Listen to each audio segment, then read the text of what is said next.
Bienvenue dans l'esprit de Jung. Être une femme sûre d'elle et respectée n'est ni un cadeau du destin, ni le résultat de vouloir plaire à tout le monde. C'est un chemin silencieux, mais puissant, qui commence en vous. Peut-être avez-vous déjà eu l'impression de devoir trop vous expliquer, de toujours vous adapter pour être accepté, ou qu'il manque quelque chose même quand vous faites tout comme il faut. La vérité, c'est que le respect naît de l'intérieur vers l'extérieur. Dans cette vidéo, vous allez découvrir 15 clés qui vont bien au-delà des phrases motivationnelles. Ce sont des étapes réelles et profondes qui transforment l'insécurité en présence, la culpabilité en clarté et le silence en force. Et surtout, sans avoir besoin de devenir quelqu'un d'autre, simplement en revenant à qui vous êtes. Restez jusqu'à la fin, car les dernières clés pourraient bien changer la façon dont vous vous voyez et dont le monde commence à vous percevoir aussi. Clarté intérieure, la première étape pour une femme inébranlable. Avant de conquérir le respect, avant même de rechercher la sécurité, il est essentiel de comprendre une chose: tout commence en vous. Lorsque la confusion envahit votre esprit, vos choix deviennent également brouillés. Et, sans vous en rendre compte, vous finissez par accepter ce que vous ne voulez pas, céder là où vous ne devriez pas, et vous perdre de vous-même. La clarté est comme une lampe allumée dans l'obscurité. Elle n'efface pas les défis, mais montre où marcher avec plus d'assurance. La clarté, ce n'est pas savoir tout le temps. C'est avoir le courage de regarder à l'intérieur, de se poser des questions sincères et d'écouter les réponses avec honnêteté. C'est se demander: qu'est-ce qui compte vraiment pour moi? Qu'est-ce que je tolère alors que je ne devrais pas? Quelle est la limite que je ne veux plus jamais franchir? Ces réponses ne viennent pas de l'extérieur, ni de formules toutes faites. Elles naissent de la connexion avec qui vous êtes vraiment.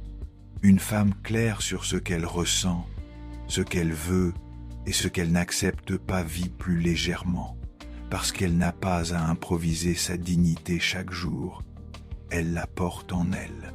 Elle ne vit pas dans la peur de déplaire, car elle sait qu'il est impossible de plaire à tout le monde et que, la plupart du temps, c'est aussi une voie dangereuse pour s'effacer.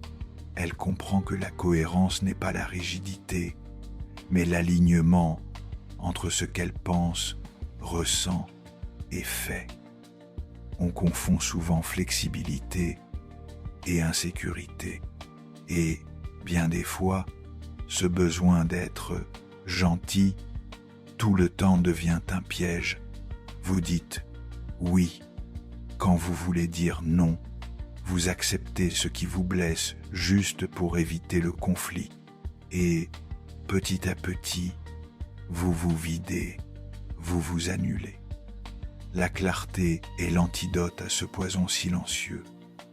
Elle vous rend la force de vous positionner sans avoir à vous battre, de vous protéger sans vous endurcir.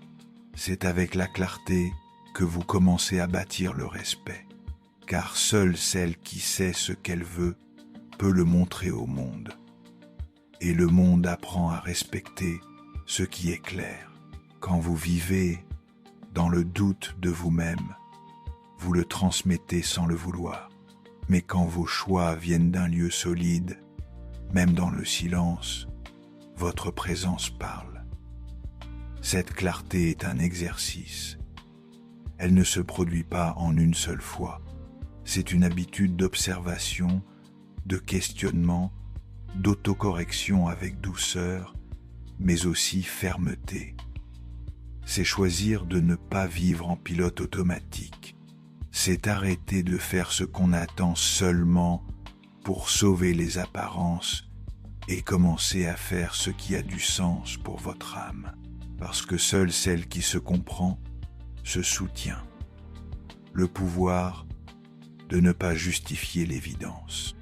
Il existe une habitude silencieuse que beaucoup de femmes portent sans s'en rendre compte, se justifier tout le temps, expliquer chaque choix, chaque pas, chaque limite, comme s'il fallait s'excuser d'exister, de penser différemment, de mettre un point final là où il n'y a plus de virgule qui tienne.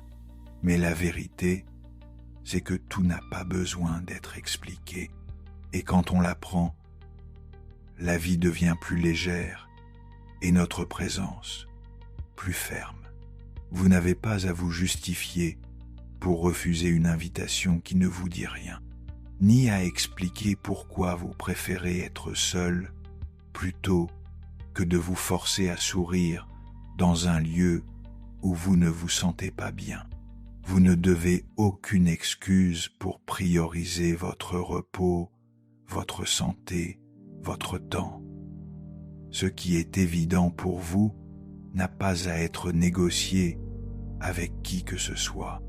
Et lorsque vous cessez de vous justifier, vous commencez à vous respecter vraiment.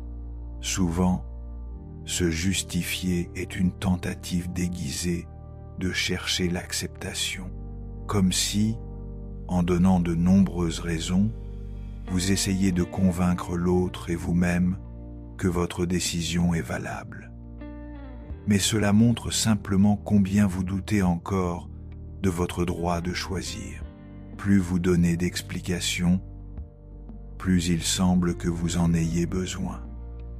Ce qui devrait être une affirmation devient une question, et ce qui était une frontière devient une brèche. Se taire est aussi un choix de force. Être en paix avec une décision sans avoir à la défendre est signe de maturité émotionnelle. Cela ne signifie pas être arrogante ou inflexible. Cela signifie que vous savez ce que vous voulez, ce que vous ressentez et que vous faites confiance à votre jugement. Vous n'avez pas besoin d'agiter un drapeau ni de demander la permission d'exister.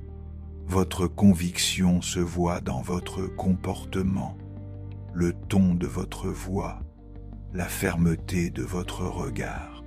La femme qui arrête de se justifier inutilement s'aperçoit combien elle économise d'énergie, parce que convaincre les autres tout le temps est épuisant. Et souvent, celui qui veut être convaincu ne veut pas vous comprendre, il veut seulement que vous reveniez en arrière. Quand vous vous expliquez trop, vous laissez vos choix ouverts à la contestation. Mais quand vous dites l'essentiel et que vous le soutenez, le respect vient naturellement, bien sûr. Il y a des moments où dialoguer est important, mais c'est différent de se justifier pour tout. Le dialogue est un échange. La justification excessive est une insécurité déguisée. Et vous n'avez pas à porter ce poids. Dire non, calmement, quitter un lieu sans drame, refuser quelque chose sans explication détaillée, tout cela montre que vous vous écoutez. Et celle qui s'écoute se protège. Apprendre à ne pas justifier l'évidence est l'un des plus grands actes d'amour propre, parce que cela montre que vous avez compris, enfin, que votre dignité n'est pas à débattre, que votre valeur ne dépend pas de la compréhension des autres, et qu'il n'est pas nécessaire de demander la permission pour vivre selon votre vérité. Choisir sans demander la permission, souveraineté émotionnelle.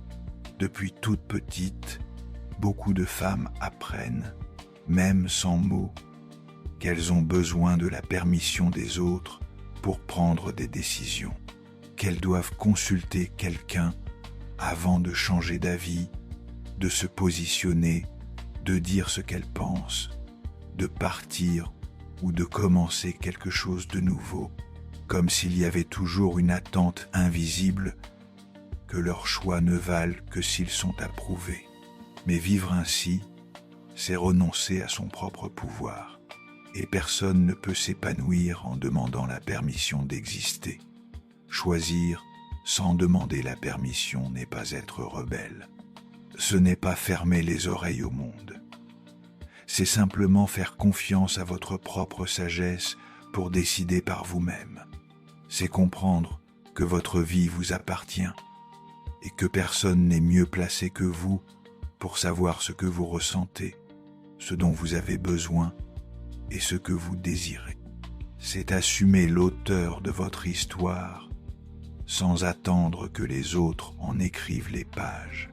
Souvent, cette habitude d'attendre une autorisation vient de la peur, peur de se tromper, d'être jugé, de décevoir. Mais se tromper fait partie du processus. Celle qui choisit par peur ne goûte jamais la saveur de la liberté. Et celle qui attend tout le temps l'approbation finit par vivre la vie de quelqu'un d'autre, pas la sienne. Lorsque vous apprenez à choisir par conviction et non par obligation, une nouvelle force s'éveille en vous, la force de la responsabilité. Choisir sans demander la permission est un acte silencieux d'autonomie.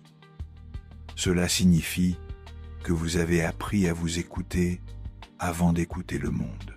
Que, oui, vous pouvez entendre des conseils, des opinions, des suggestions, mais qu'au bout du compte, c'est votre intuition, votre vérité et votre maturité qui tracent la route.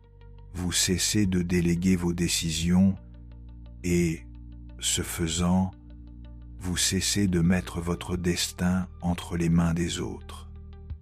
Cela ne veut pas dire que vous réussirez toujours, mais même vos erreurs seront les vôtres. Et c'est aussi cela, la liberté, parce que vous apprenez, grandissez et vous renforcez. La femme qui choisit en conscience devient maîtresse d'elle-même, non pas pour dominer le monde, mais pour ne plus être dominée par la peur, le doute ou l'habitude de s'annuler. À chaque décision prise depuis votre centre, vous envoyez un message clair à l'univers: j'ai confiance en moi. Et ce message change tout. Il change la façon dont les autres vous voient. Il change votre comportement. Il change le type de situation que vous attirez. Parce que lorsqu'une décision vient de votre vérité, elle porte une énergie que personne ne peut ignorer.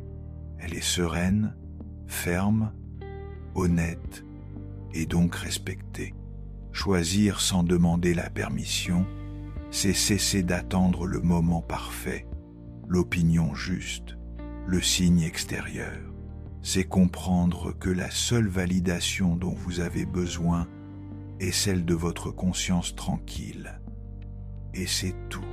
Établir des limites sans culpabilité, la base du respect de soi. L'une des plus grandes preuves d'amour-propre, c'est savoir dire non et pouvoir soutenir ce non sans culpabilité. Mais beaucoup de femmes ont appris à croire qu'instaurer des limites est de l'égoïsme, de la froideur ou un manque d'empathie. Et ainsi, elles passent leur vie à vouloir plaire, même si cela leur coûte la paix, la santé ou même leur identité. Or, personne ne peut se donner sans fin et rester entière. Mettre des limites, ce n'est pas fermer son cœur, c'est protéger ce qui vit à l'intérieur. C'est comme clôturer un jardin, non pas pour empêcher l'entrée de celui qui vient avec douceur, mais pour éviter qu'on piétine sans voir ce que vous avez mis tant de temps à cultiver. Celle qui ne met pas de limite vit en dette avec les autres, et pire, vit en dette avec elle-même. Dire oui quand le corps crie non est une forme d'abandon de soi. C'est ignorer ses propres besoins au nom d'une fausse harmonie. Mais cette harmonie coûte cher, parce qu'elle se paie en fatigue, renseignure, ressentiment et perte de direction. Lorsque vous vous trahissez un peu chaque jour, arrive un moment où vous ne savez plus qui vous êtes. Une femme qui apprend à établir des limites claires n'a pas besoin de crier, de se battre ou de s'éloigner de tout le monde. Elle définit simplement, avec fermeté et calme, jusqu'où elle peut aller et jusqu'où les autres peuvent aller avec elle. Elle comprend que la limite n'est pas ce qu'on dit, mais ce qu'on tient. C'est ne pas reculer quand quelqu'un force. C'est ne pas céder juste pour éviter l'inconfort de l'autre tout en ignorant le vôtre. Oui, mettre des limites va souvent déranger quelqu'un. Certaines personnes seront fâchées, d'autres tenteront de manipuler, d'autres encore s'éloigneront. Mais celui que votre limite dérange bénéficiait probablement déjà de votre absence de limite. Et, à ce moment, vous devez choisir, continuer à être apprécié, mais étouffé, ou être entière, même si cela déplaît. Établir des limites sans culpabilité, c'est se rappeler que votre énergie est limitée, que votre attention est sacrée, que votre temps ne revient pas. C'est percevoir que respecter les autres commence quand vous vous respectez d'abord. Et celle qui ne se respecte pas vit en espérant que le monde devine ce dont elle a besoin. Mais le monde n'apprend à vous traiter que de la façon dont vous lui enseignez. La limite n'est pas un rejet, c'est une direction. Ce n'est pas de la dureté, c'est de l'honnêteté. Et elle n'a pas besoin d'être permanente. Une limite saine peut se transformer, évoluer, s'adapter, mais elle ne doit jamais disparaître simplement parce que quelqu'un fait pression. Vous n'avez pas à vous effacer pour garder quelqu'un près de vous. Celui qui vous aime vraiment va s'ajuster, apprendre, respecter et, surtout, mettre des limites ne vous rend pas moins douce, cela vous rend plus réelle. Et une femme réelle, qui se protège sans peur, inspire un respect qu'on ne demande pas, qu'on ressent. Abandonnez le perfectionnisme, la liberté avec identité. À un moment donné, beaucoup de femmes ont appris qu'elles devaient être parfaites pour être aimées, acceptées ou respectées. Elles commencent alors à vivre avec un fardeau invisible, essayant de tout assurer, être toujours irréprochable, toujours belle, toujours disponible, toujours aux commandes. Mais la quête de perfection est une prison aux murs transparents, personne ne la voit, mais elle consomme de l'intérieur. Le perfectionnisme n'est pas la même chose que vouloir bien faire. C'est vouloir faire sans erreur. C'est se mettre une telle pression que le processus perd son sens. C'est se critiquer à chaque faux pas. C'est se regarder dans le miroir et voir toujours ce qui manque. Et, derrière cette exigence, se cache presque toujours la peur. Peur de l'échec, du jugement, de ne pas être assez. Mais la vérité, c'est que personne n'est parfait et personne n'a besoin de l'être. Une femme confiante comprend que sa valeur ne réside pas dans l'impeccabilité, mais dans la vérité. Elle n'a pas besoin de cacher ses défauts, ni de prétendre qu'elle a toutes les réponses, parce qu'elle sait que l'erreur fait partie du chemin, que la vulnérabilité n'est pas faiblesse, mais humanité, que se permettre d'apprendre, d'ajuster, de recommencer est un signe de force, non de honte. Lorsque vous laissez tomber le poids de vouloir toujours avoir raison, vous commencez à vivre plus légèrement. Vous commencez à expérimenter, à oser, à vous permettre. Parce que la peur de se tromper paralyse, et quand vous acceptez d'être imparfaite, vous créez de l'espace pour la créativité, la croissance, et même pour rire de vos propres trébuchements. Une femme qui accepte son humanité inspire davantage que celle qui essaie de paraître impeccable en permanence. En outre, le perfectionnisme vole votre paix, car, peu importe vos efforts, il semble toujours que ce n'est pas assez. Vivre ainsi, c'est courir un marathon sans ligne d'arrivée. Mais qui fixe cette norme?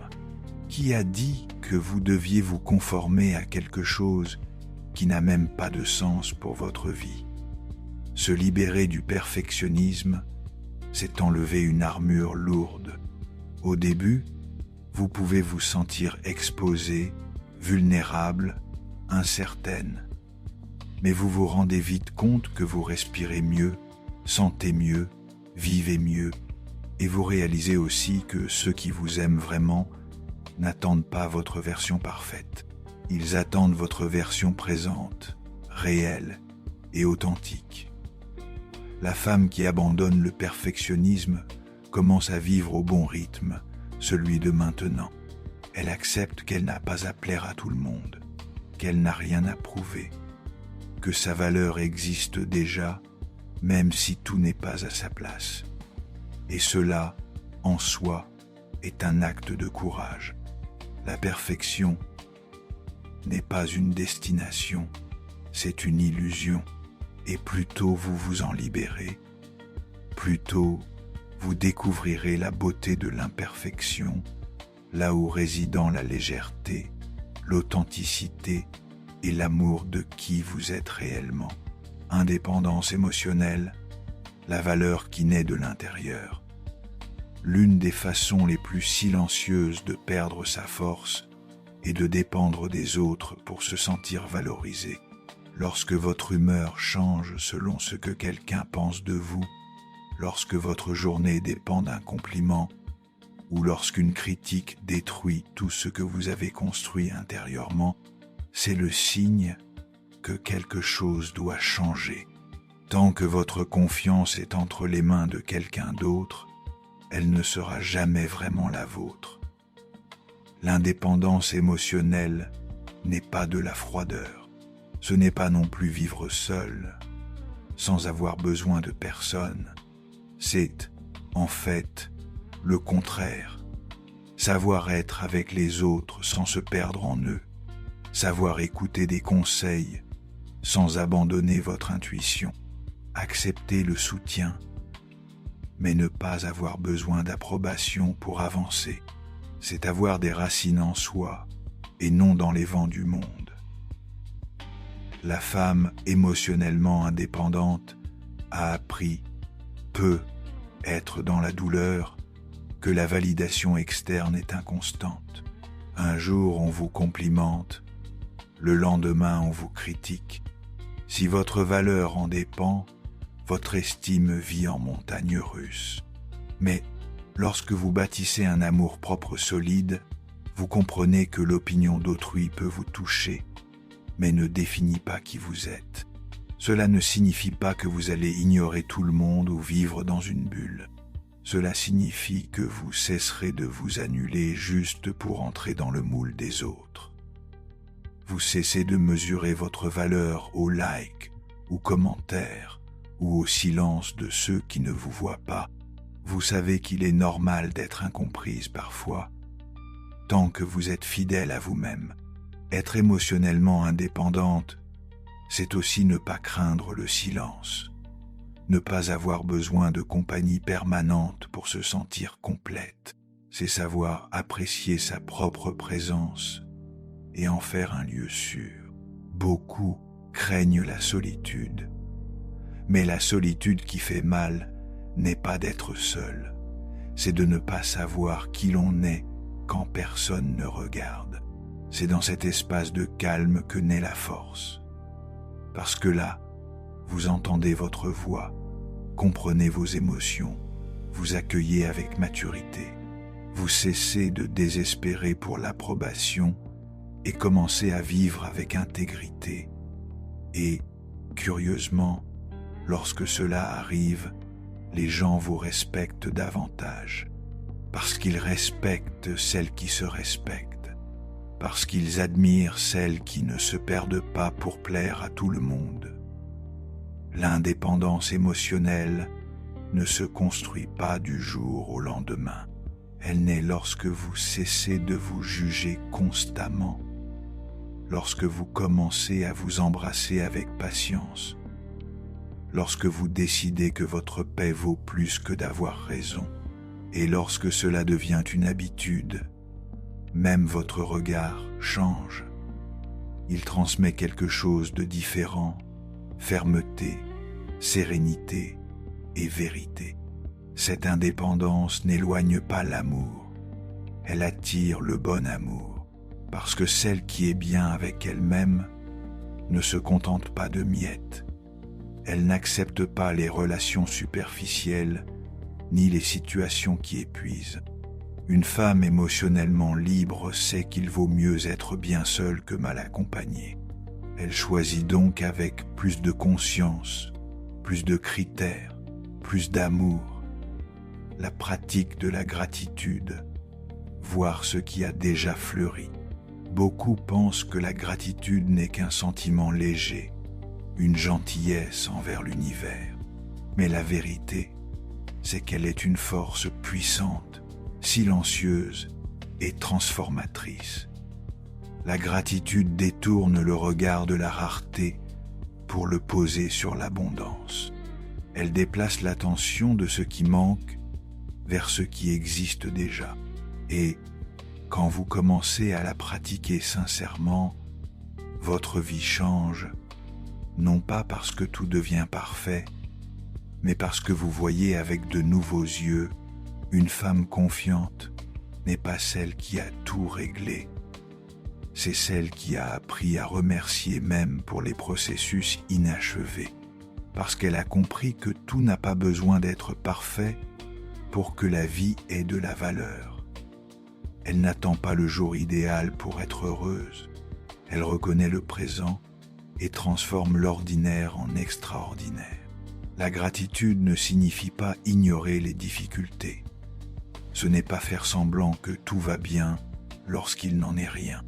C'est simplement un geste intérieur qui dit « Même avec les problèmes, je choisis de voir ce qui tient encore debout. » C'est l'art de percevoir la valeur d'une tasse de café chaud, d'une étreinte sincère, d'un matin où l'on se réveille en paix. La gratitude ne concerne pas les choses grandioses, elle concerne la délicatesse de remarquer ce qui est réel. Quand vous exercez ce regard chaque jour, quelque chose en vous se réorganise. Ce qui paraissait petit prend sens. Ce qui était routinier devient richesse. Ce qui semblait peu se révèle plus que suffisant. La gratitude vous enseigne que vous n'avez pas à conquérir le monde entier pour vous sentir pleine. Parfois, il suffit de reconnaître ce qui a déjà fleuri. Cette habitude diminue aussi la comparaison, parce que lorsque vous commencez à valoriser votre propre parcours, vous cessez de mesurer votre vie à l'aune des autres. Chaque victoire, même minime, devient un motif de célébration. Chaque pas, si discret soit-il, est un progrès digne de reconnaissance. Vous cessez d'attendre le grand moment et apprenez à savourer chaque détail du chemin. La gratitude adoucit également le regard sur vous-même. Au lieu de vous critiquer sans cesse pour ce que vous n'avez pas fait, vous commencez à vous admirer pour tout ce que vous avez surmonté, pour ce que vous avez eu le courage d'affronter, pour les batailles silencieuses gagnées au milieu du chaos. La gratitude envers soi-même, voilà une reconnaissance que personne ne peut enlever. Et plus vous remerciez, plus vous êtes présente. L'esprit cesse de vivre dans le quand et commence à habiter le maintenant.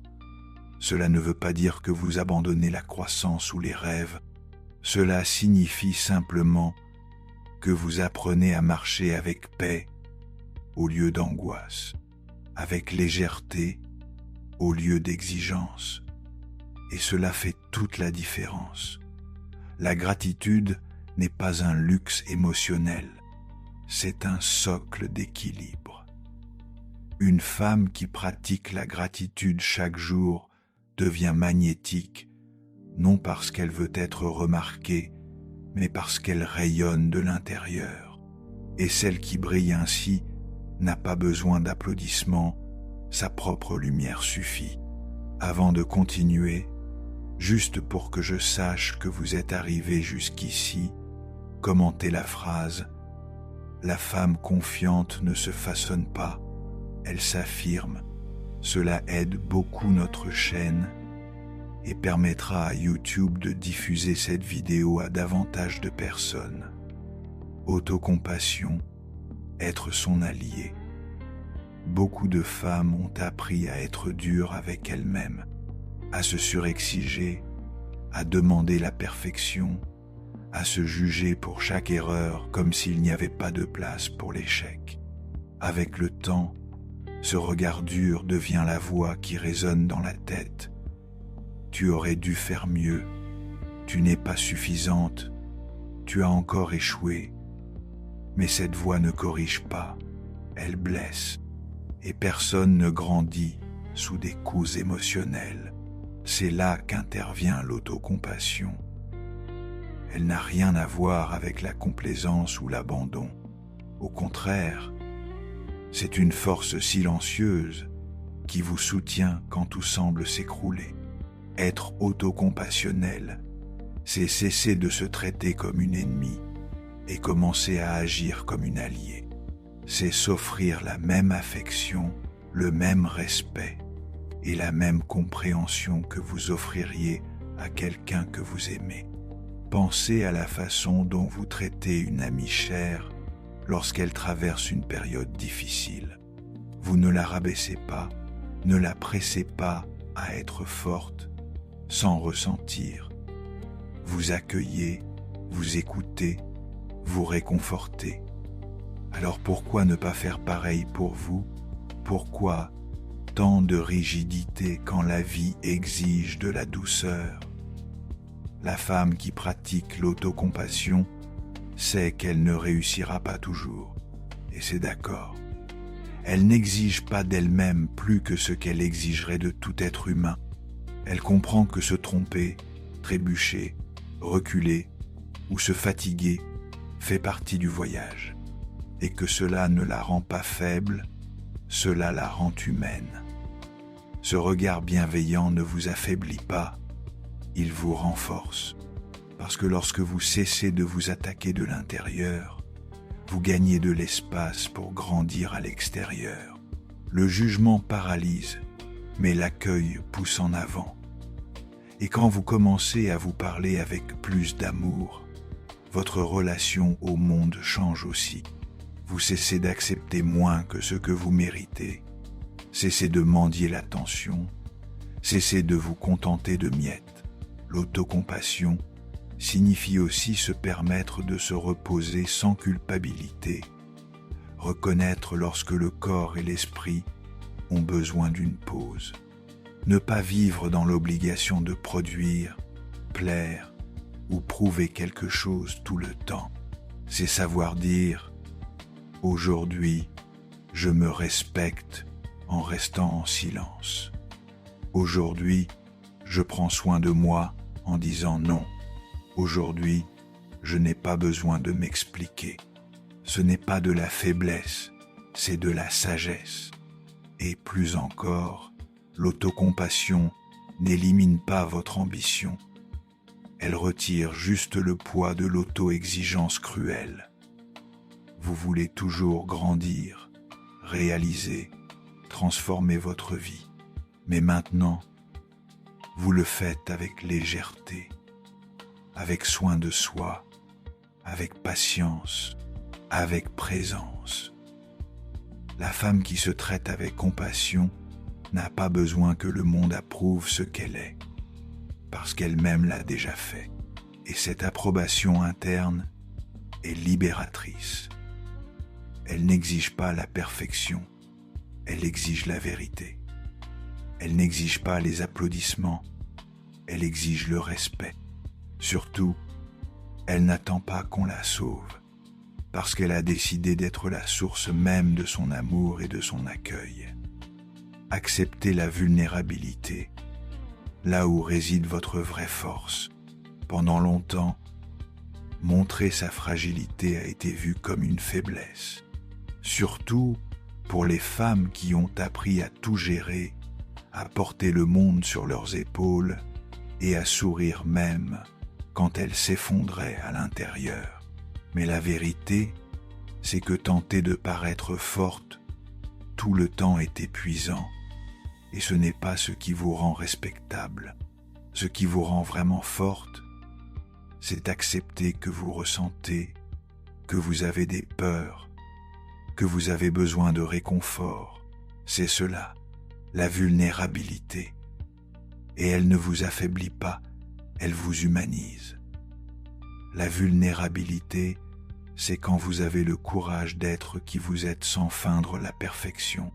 C'est quand vous admettez être fatigué, avoir des doutes, avoir besoin d'aide. Et cela ne vous diminue pas, cela vous connecte. Parce que lorsque vous vous permettez d'être authentique, vous vous rapprochez de l'autre de façon bien plus sincère.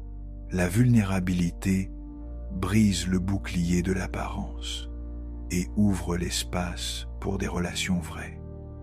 Accepter sa vulnérabilité est un acte de courage. C'est admettre que tout n'est pas sous contrôle et que c'est ok. C'est cesser de faire semblant d'assurer partout et commencer à vivre plus légèrement. Personne n'est prêt, personne n'est invincible. Et cacher ce que l'on ressent ne fait que retarder le soin dont vous avez réellement besoin. La femme qui reconnaît sa vulnérabilité commence à se traiter avec plus de gentillesse. Elle comprend qu'elle n'a pas besoin de s'endurcir pour être respectée, qu'elle n'a pas à masquer ses émotions pour être prise au sérieux. Au contraire, c'est dans la sincérité de ce qu'elle ressent que réside sa puissance, car seule celle qui reconnaît sa propre douleur est capable de guérir, de grandir, et aussi d'accueillir les autres avec plus d'empathie. Vivre avec vulnérabilité, c'est donner la place à l'erreur et au recommencement. C'est comprendre que les chutes font partie du chemin, que tomber n'est pas le problème. Le problème est de prétendre ne pas être tombé et de continuer blessé. Celle qui accepte ses chutes se relève avec plus de conscience, avec plus d'authenticité, avec plus d'humilité, et plus, lorsque vous montrez votre vulnérabilité, vous ne perdez pas en valeur, vous gagnez en présence, parce que l'on vous voit comme quelqu'un d'accessible, d'humain, d'entier. Et cette présence est difficile à ignorer. Elle inspire, elle enseigne, elle transforme, car elle montre qu'il est possible d'être forte et sensible à la fois, qu'il est possible d'être ferme sans être dur. La vulnérabilité vous apprend aussi que vous pouvez demander de l'aide sans honte, que vous pouvez enlever la cape de femme. Personne n'est fait pour vivre dans un état constant de perfection et d'invulnérabilité.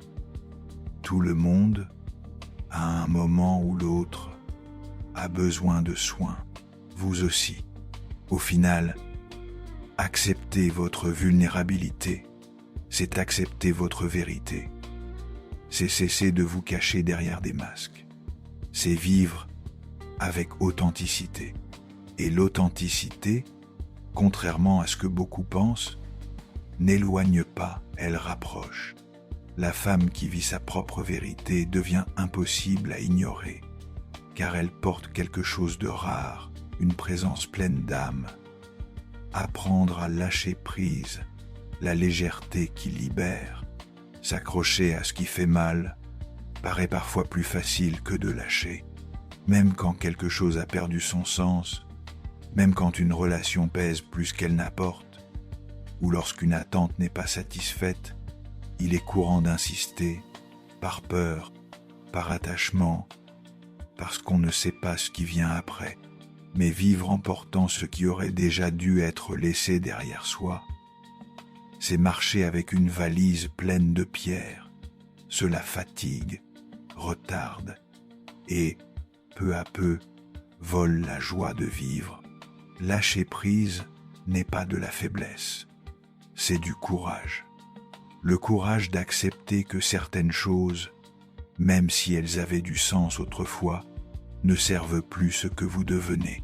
C'est se dire « J'honore cette partie de mon histoire, mais maintenant je continue ma route. » C'est renoncer non par abandon, mais par sagesse, car s'accrocher à ce qui blesse peut donner l'impression de fermeté, mais c'est souvent simplement la peur du changement. Une femme qui apprend à lâcher prise découvre la véritable liberté. Parce qu'en laissant partir ce qui n'a plus de sens, elle fait de la place pour le neuf. Et ce neuf peut être léger, simple, silencieux, mais il est à elle. Il n'est pas contaminé par ce qu'elle portait par obligation émotionnelle.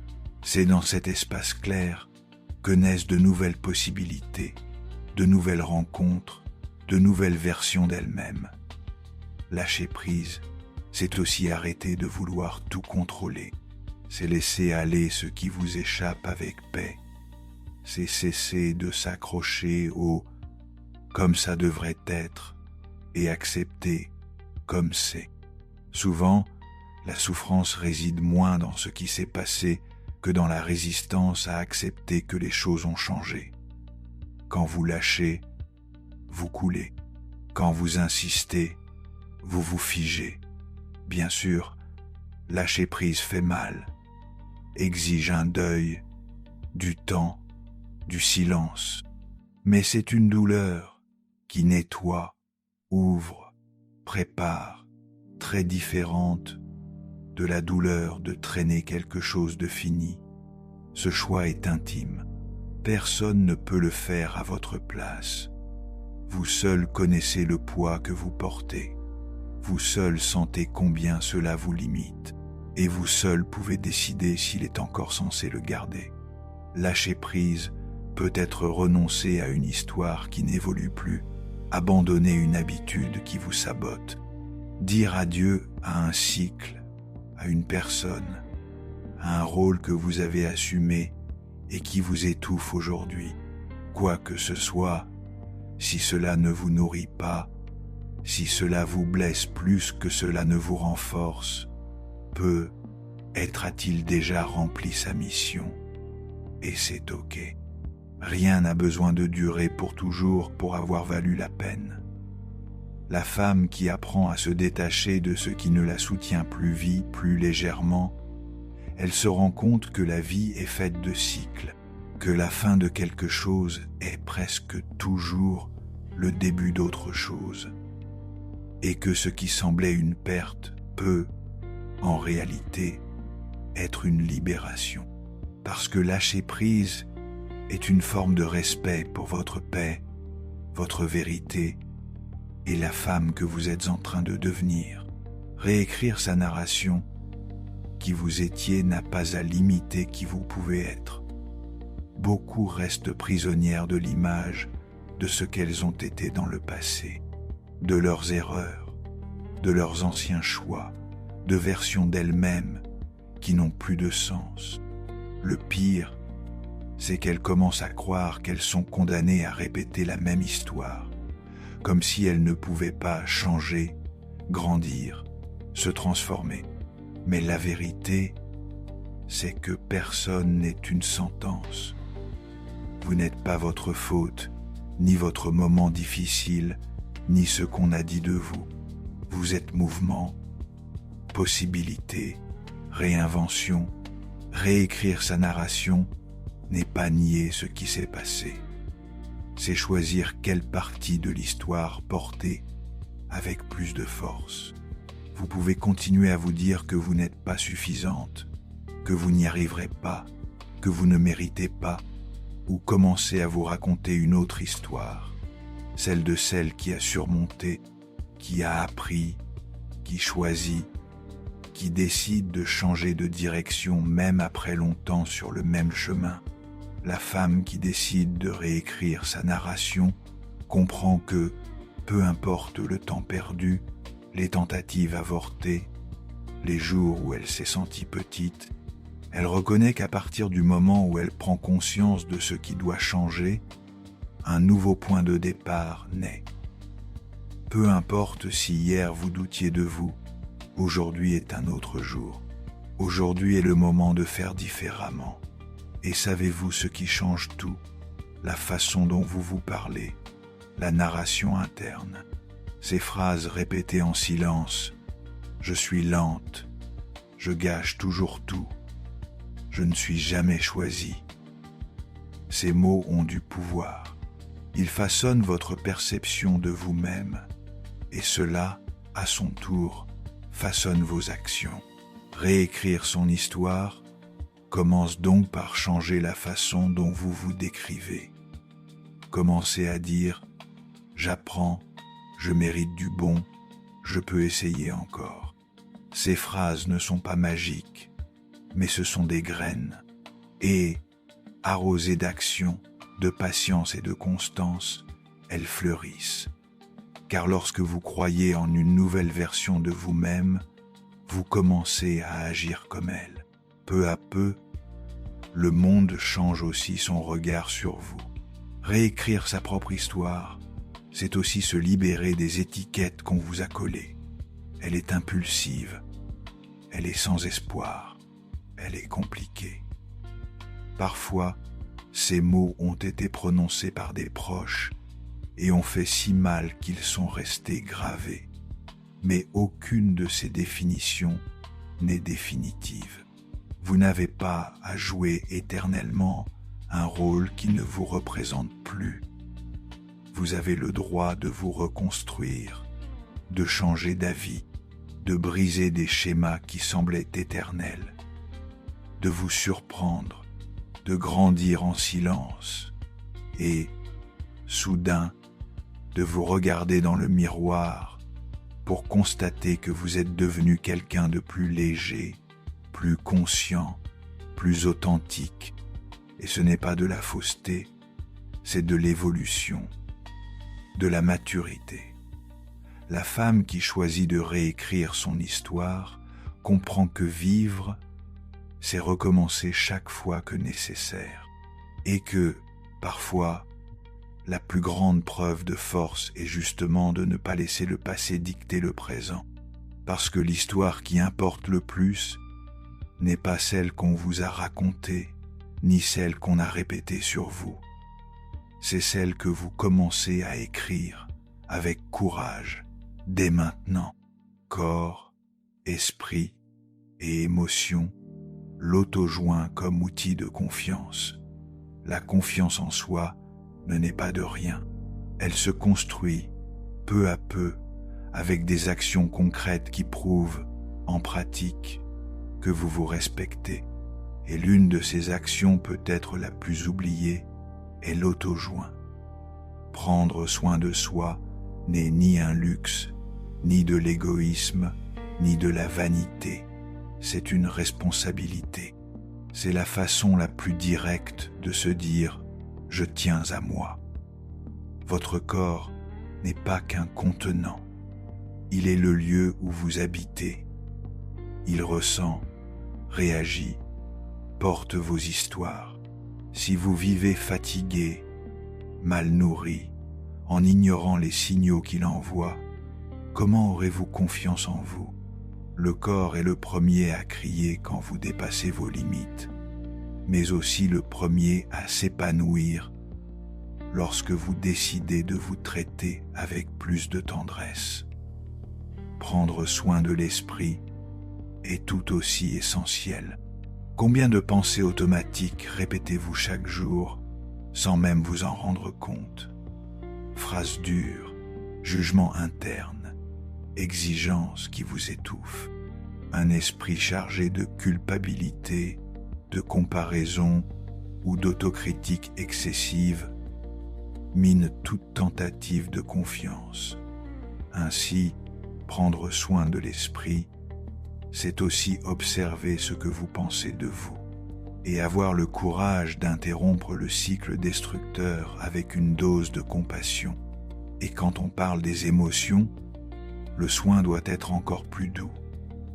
Vos émotions ne sont pas des caprices ni de la faiblesse. Ce sont des boussoles. Elles indiquent où ça fait mal, ce qui requiert de l'attention, ce qui n'est pas encore guéri. Ressentir la tristesse, la colère ou la peur n'est pas un signe de faiblesse, c'est un signe d'humanité. Et celle qui ignore ses émotions finit tôt ou tard par exploser ou tomber malade. L'auto-soin émotionnel, c'est s'arrêter quelques minutes, respirer profondément et se demander comment je me sens aujourd'hui. C'est cesser de se juger parce qu'on est sensible. C'est apprendre à accueillir ses phases, ses hauts et ses bas, sans la pression d'être toujours forte. C'est se traiter comme on traiterait quelqu'un qu'on aime profondément, avec patience, présence et respect. Et voici quelque chose d'important. L'auto-soin n'a pas besoin d'être coûteux, long ou compliqué. Parfois, c'est éteindre le téléphone pendant une demi-heure, se coucher plus tôt, prendre une longue douche sans se presser, refuser un engagement qui va vous épuiser, faire quelque chose qui vous fait plaisir, sans culpabilité, de petits gestes quotidiens qui montrent que vous vous priorisez. Et lorsque vous vous priorisez, votre confiance grandit parce que vous vous voyez comme quelqu'un qui mérite le soin. La femme qui prend soin d'elle dégage une autre énergie. Elle se met à marcher différemment, regarder différemment, choisir différemment. Parce que le corps ressent, l'esprit comprend et le cœur remercie. Elle ne vit plus en se mettant toujours en dernier. Elle a appris que personne ne la traitera avec plus de respect qu'elle-même. Dès lors, elle construit des relations plus saines, des choix plus conscients et une estime de soi plus solide. L'auto-soin est, en vérité, une forme pratique d'amour-propre.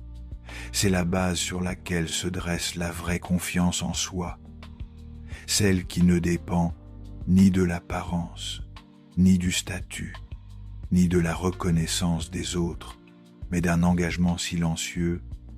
Je choisis de prendre soin de moi, tous les jours. Relation qui, renforçant le pouvoir d'être avec, ce qui vous élèvant.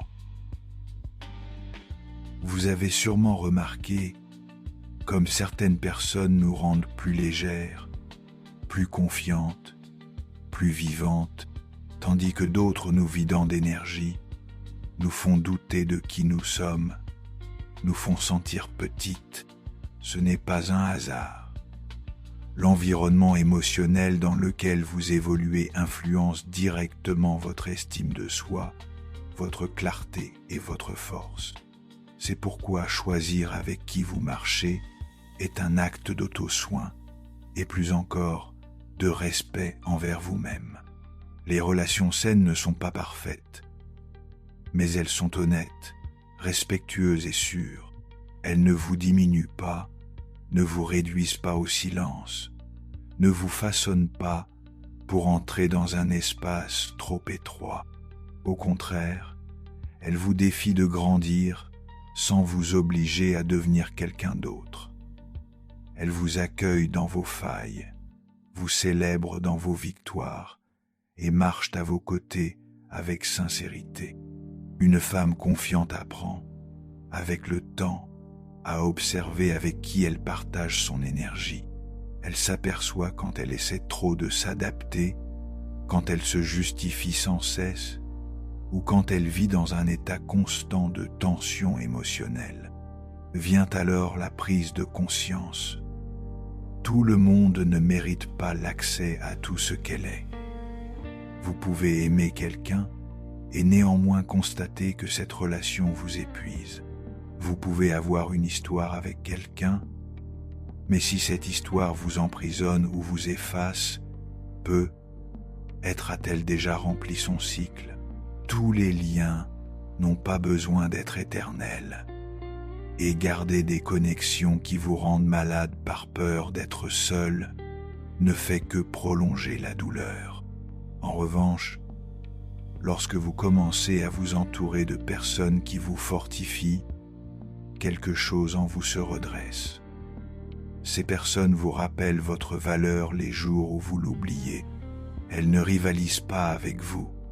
Elles encouragent. Elles ne soulignent pas vos failles avec ironie, mais avec soin. Elles ne veulent pas vous changer. Elles veulent vous voir fleurir tel que vous êtes. Les relations qui renforcent n'ont pas besoin de grands spectacles. Parfois, cela réside dans de petits gestes, un message affectueux au milieu de la journée. Je suis là quand tout semble s'écrouler, un silence confortable quand les mots sont inutiles. Ce sont des présences qui ne pèsent pas, mais s'additionnent. Il est important de rappeler, renforcer n'est pas flatter. Celui qui vous renforce vous confronte aussi quand c'est nécessaire, mais avec respect. Il vous montre ce qui peut s'améliorer, mais sans vous humilier. Il indique des limites, mais sans violence émotionnelle. C'est un échange vrai, un soin mutuel, une construction. La femme qui choisit de s'entourer de personnes qui la renforcent apprend aussi à être cette personne pour les autres. Elle s'éloigne des commérages, des jugements, des conversations qui rabaissent au lieu d'élever. Elle devient plus sélective, non par arrogance, mais par conscience, parce qu'elle a compris que son énergie est précieuse et mérite d'être partagée avec ceux qui ont la même intention de grandir. Au bout du compte, être près des bonnes personnes, c'est comme arroser une plante avec la bonne eau. Elle fleurit avec plus de vigueur.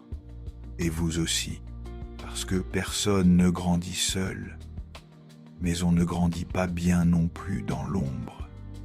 Célébrez vos victoires. Chaque pas mérite reconnaissance. Souvent, on apprend à ne regarder que ce qui manque, ce qu'on n'a pas encore conquis, ce qu'il reste à améliorer. Et, dans cette habitude de toujours viser l'étape suivante, on oublie l'essentiel, regarder avec tendresse tout le chemin déjà parcouru. La femme qui apprend à célébrer ses victoires, même les petites, commence à percevoir qu'elle porte déjà en elle bien plus de force qu'elle ne l'imaginait. Célébrer n'est pas de l'arrogance. Ce n'est pas se croire meilleur que les autres. C'est un geste de reconnaissance, une accolade à soi-même. J'ai vu ce que tu as fait, et c'était beau. Combien de fois avez-vous traversé des situations difficiles, affronté vos peurs, surpassé vos limites en silence, et pourtant, vous ne vous êtes pas félicité? Combien de fois avez-vous été forte, mais oublié de vous dire « merci ». Chaque femme porte des victoires invisibles, des jours où elle n'a pas abandonné, des moments où elle s'est relevée malgré l'épuisement, des décisions difficiles prises par amour-propre. Tout cela mérite d'être rappelé, parce qu'à chaque fois que vous reconnaissez votre propre parcours, votre confiance grandit un peu plus. Célébrer ses conquêtes est aussi une manière d'alimenter sa motivation. Lorsque vous ne regardez que ce qui manque, la vie devient une exigence constante. Mais lorsque vous apprenez à valoriser le processus, la marche devient plus légère, plus belle, plus vôtre. Cela ne signifie pas cesser de rêver ou d'évoluer, mais simplement avancer avec gratitude pour ce qui est déjà accompli. Parfois, la victoire consiste à ne pas répondre à une provocation, à quitter un environnement nocif, à commencer une nouvelle habitude, à dire non avec fermeté, à se mettre en priorité. Rien de tout cela n'a besoin de projecteur, mais cela mérite votre regard bienveillant. Et plus, lorsque vous apprenez à vous reconnaître, vous cessez de dépendre de la reconnaissance des autres. L'applaudissement extérieur devient un bonus, pas une nécessité. Vous agissez avec plus de liberté, car vous savez que votre approbation est déjà garantie en vous. Cela vous rend plus légère, plus entière, plus authentique. La femme qui célèbre ses victoires développe un regard plus compatissant sur sa propre histoire. Elle ne voit pas seulement les erreurs ou les failles, elle voit le parcours complet. Elle voit combien elle a été courageuse, même avec la peur, combien elle a persévéré, même fatiguée, combien elle a avancé, même sans garantie. Et, lorsque cette vision devient une habitude, naît une nouvelle posture, plus ferme, plus sûre, plus aimante. Parce que celle qui reconnaît sa propre valeur marche avec une autre énergie, et cette énergie n'a rien à prouver. Elle est la confiance comme chemin, vivre avec présence et vérité. Beaucoup pensent que la confiance est une destination, qu'un jour, soudain, on se réveillera en se sentant forte, prête, invincible. Mais la vérité, c'est que la confiance en soi n'arrive pas comme par magie. Elle se construit peu à peu dans les gestes simples et silencieux du quotidien, dans les petites décisions, dans les choix fermes que vous faites lorsque personne ne regarde. La confiance n'est pas l'absence de peur, c'est avancer malgré elle. C'est regarder à l'intérieur, reconnaître les doutes, les appréhensions, les marques du passé et, même ainsi, continuer. La femme confiante n'est pas celle qui contrôle tout, c'est celle qui se permet d'être qui elle est, même sans toutes les réponses. Elle vit avec présence, avec vérité, et c'est ce qui la rend si forte.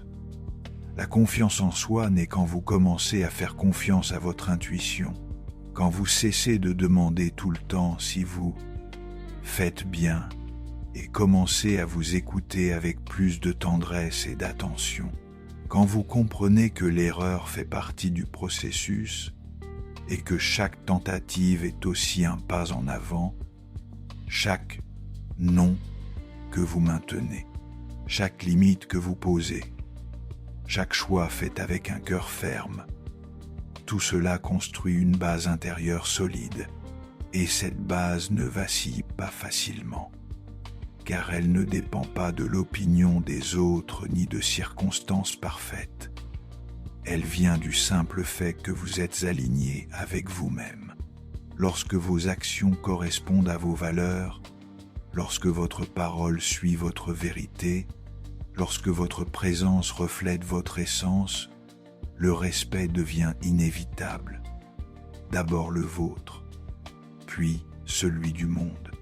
Être confiante, c'est aussi être patiente avec son processus. Ne pas se comparer à la vitesse des autres. Ne pas exiger la perfection tout le temps. C'est comprendre que, même les jours où vous chancelez, vous apprenez, vous vous formez, vous grandissez. La confiance réelle est celle qui embrasse l'imperfection, parce qu'elle sait que c'est là que réside l'humanité. La femme qui marche avec confiance n'a pas besoin de crier pour être entendue. Sa présence est calme, mais ferme, simple, mais intense, légère, mais profondément enracinée. Elle ne force pas les connexions, ne supplie pas la validation, n'a pas besoin de prouver sa valeur, elle l'a déjà reconnue en elle. Et celle qui reconnaît sa propre valeur enseigne au monde comment elle veut être traitée sans dire un mot. Le plus beau, c'est que cette confiance n'a pas de point final. Elle se nourrit chaque jour. Elle grandit avec les expériences, se renforce dans les défis. C'est un chemin, pas une ligne d'arrivée. Et plus vous marchez avec présence, plus vous sentez la fermeté sous vos pas, plus vous avez de clarté dans le regard, plus la vérité habite vos paroles. En fin de compte, la femme vraiment confiante n'est pas parfaite, mais elle est entière. Et être entière, c'est tout. Tout ce que nous avons abordé ici ne sont pas des formules magiques, mais des clés que vous pouvez appliquer pas à votre manière. La femme confiante et respectée que vous souhaitez être est déjà là, en vous. Elle a seulement besoin d'espace, de courage et de clarté pour se manifester. Si cette vidéo a touché quelque chose de profond en vous, partagez-la avec une autre femme qui mérite elle aussi de retrouver sa force. Et souvenez-vous, le respect ne se demande pas, il se construit, se soutient et devient inévitable lorsqu'il vient de l'intérieur.